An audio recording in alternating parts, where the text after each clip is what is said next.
బెత్సయిదా ఎటువంటి ఊరు అంటే మారు మనస్సు లేని ఊరు. ఏం లేదు ఆ ఊరిలో. చాలా అద్భుతాలు చేశాడంటే ఇంతకుముందు ఆ ఊరిలో యేసయ్య.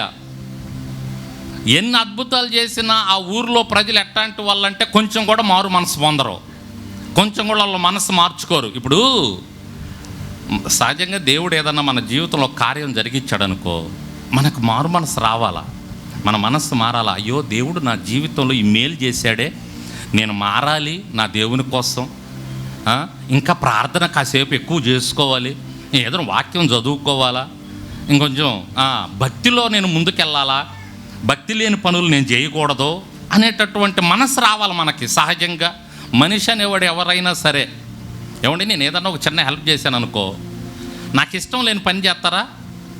అయ్యో పలానే పునీత్ కుమార్ నాకేదో సహాయం చేశాడండి, ఆయనకి ఇష్టం వచ్చింది ఏదన్నా చెయ్యాలండి, ఏమండి నాకు ఇష్టమైనది ఏదన్నా పెట్టడానికో, నాకు ఇష్టమైనది ఏదన్నా చేయటానికో ప్రయత్నం చేస్తారు. అవునా కదా చెప్పండి? నేను కూడా మీ దగ్గర నుంచి ఏదన్నా సహాయాన్ని పొందుకున్నాను అనుకో, నేను మీకు ఇష్టమైనది చేస్తా, చేయటానికి ప్రయత్నం చేస్తా. నాకు ఒక ఆయన సహాయం చేశాడు, ఆయనకి ఇష్టమైనది ఏందో నేను చేస్తా. అవునా కదా చెప్పండి? బెత్సయిదా అనేటటువంటి ఊర్లో దేవుడు చాలా అద్భుతాలు చేశాడు, చాలా ఆశ్చర్యకార్యాలు చేశాడు. కానీ ఈ బెత్సయిదా మనుషులు ఎటువంటి వాళ్ళంటే ఎన్ని అద్భుతాలన్నా చేయని చూస్తూ ఉంటారు, కానీ భక్తి మాత్రం పెరగదు వీళ్ళకి. స్తోత్రం. భక్తిని మాత్రం పెంచుకోరు వీళ్ళు. ఎన్నో అద్భుతాలు చూశారు, ఎన్నో ఆశ్చర్యకార్యాలు చూశారు, వీళ్ళ జీవితంలో ఎన్నో చేశాడు దేవుడు, ఎన్నో గొప్ప కార్యాలు చేశాడు. అసలు బెత్సయిదా అనే గ్రామం అక్కడ ఉంది అంటే దేవుని కృప, లేకపోతే దేవుని కృప లేకపోతే ఎప్పుడో తుడిచిపెట్టుకుపోయేది. మన జీవితాలు కూడా ఒక్కసారి ఆలోచన చేస్తే అసలు బ్రతికున్నామంటే దేవుడు కారణం అన్నాడంటే అయిపోతాం మనం. అటువంటి మన జీవితాల్లో దేవుడు ఎన్నో మేలులు చేస్తున్నా ఇంకా భక్తిలో మనం పెరగలేదనుకో, భక్తిలో దిగజారిపోతున్నాం అనుకో, మారు మనసు పొందట్లేదనుకో, మన మనస్సు మారట్లేదనుకో, దేవుడు ఏం చేస్తాడు తెలుసా? మనల్ని విడిచిపెట్టేస్తాడు. అంతేకాదు మన జీవితంలో అద్భుతాలు చేయుడు, మనకు దూరంగా వెళ్ళిపోతాడు ఆయన. అద్భుతాలు చేయటానికి కూడా మన దగ్గర ఎవరి జీవితాల్లో కూడా జరిగించడు ఆయన, ఇంకా దూరంగా వెళ్తాడు ఆయన. దేవునికి స్తోత్రం. అర్థమైందని నేను చెప్పేది? అసలు మారు మనసు పొందట్ల బెత్సయిదా వాళ్ళు. అబ్బాయి నీకు ఈ ఊరిలో చేయను అసలు కార్యం, ఈ ఊరు మనుషులకు అసలు మారు మనసు లేదు, వీళ్ళు భక్తిలో బెదగరు, వీళ్ళు భక్తిలో ఎదగరు, అసలు విశ్వాసం లేదు వీళ్ళకి, విశ్వాసంలో ఎదగరు వీళ్ళు. వీళ్ళ మధ్యన నీకు కార్యం జరిగించినా నువ్వు కూడా వీళ్ళలో కలిసిపోయే అవకాశం ఉంది.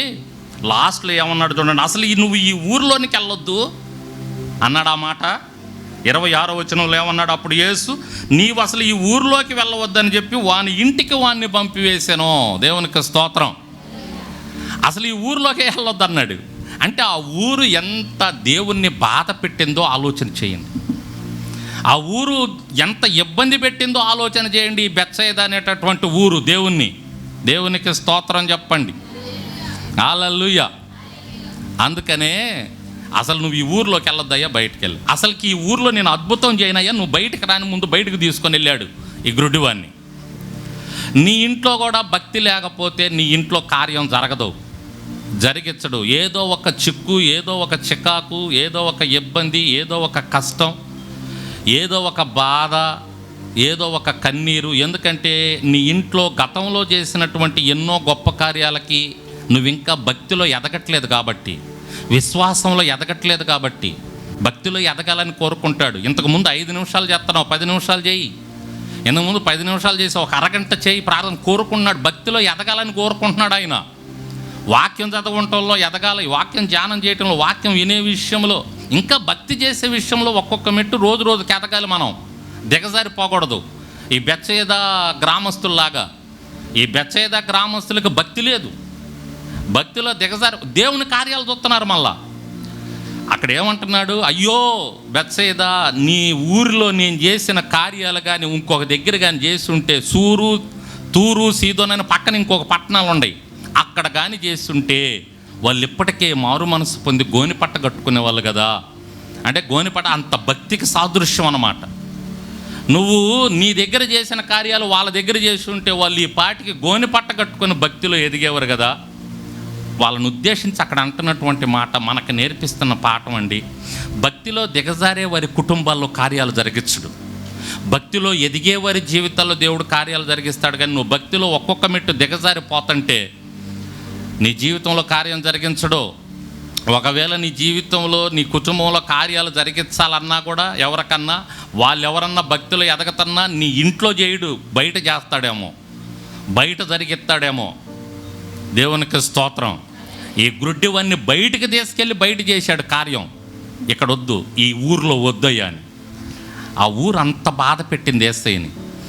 నువ్వెంత బాధ పెడుతున్నావో, నేనెంత బాధ పెడుతున్నానో, మన కుటుంబం ఎంత బాధ పెడుతుందో దేవుణ్ణి భక్తిలో దిగజారిపోతా ఏం జరుగుతాయి కార్యాలు? భక్తిలో దిగజారిపోతూ ఉంటే ఏకాడకి భక్తిలో ఒక్కొక్క మెట్టు దిగజారుతూ ఎదగకుండా దేవుణ్ణి బాధ పెడతా ఉంటే ఆయన చేసిన మేలులు మర్చిపోతా. ఎన్ని మేలులు చేసి ఉంటాడు మన జీవితంలో గతంలో. ఒక్క మేలన్నా గుర్తుపెట్టుకుంటున్నావా?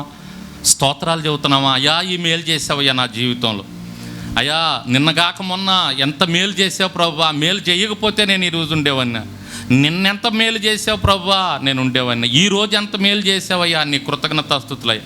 ప్రార్థనలో ఎదుగుతానయ్యా, నేను ఇంకెక్కువ ప్రార్థన చేస్తాను ప్రభువా, ఇంకెక్కువగా నీ మాటలు విశ్వాసంతో తీసుకుంటానయ్యా, నీ మాటల ప్రకారం నడుచుకోవటానికి ప్రయత్నం చేస్తానయ్యా, ఇంకేమైనా నాలో లోపాలు ఉంటే సరి చేసుకోవటానికి ప్రయత్నం చేస్తానయ్యా అని మనం దేవుని దగ్గర ఏమో ఒప్పందాలు చేసుకుంటున్నామా? భక్తిలో ఎదగటానికి ప్రయత్నం చేస్తున్నామా? లేకపోతే అద్భుతాలు జరగవు.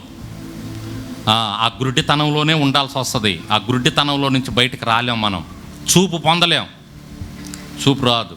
స్తోత్రం చెప్పండి. హల్లెలూయా.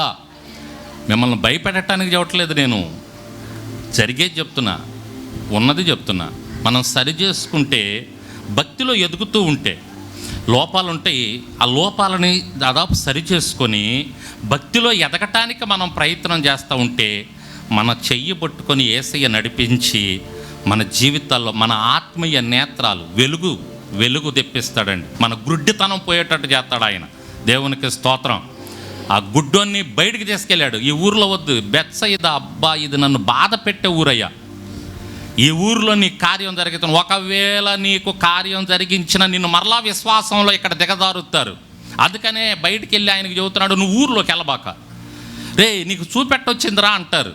నువ్వు ఇదిగో యేసయ్య నాకు అవునా, నీకు ఆ విధంగా చూపు వచ్చిందా? అరే యేసయ్య మన వడ్లవాని కుమారుడు కదా, ఆయనట్ట చూపు తెప్పించాడురా. అవునా అని వాడు కూడా విశ్వాసంలో పడిపోయే అవకాశం ఉంటుంది.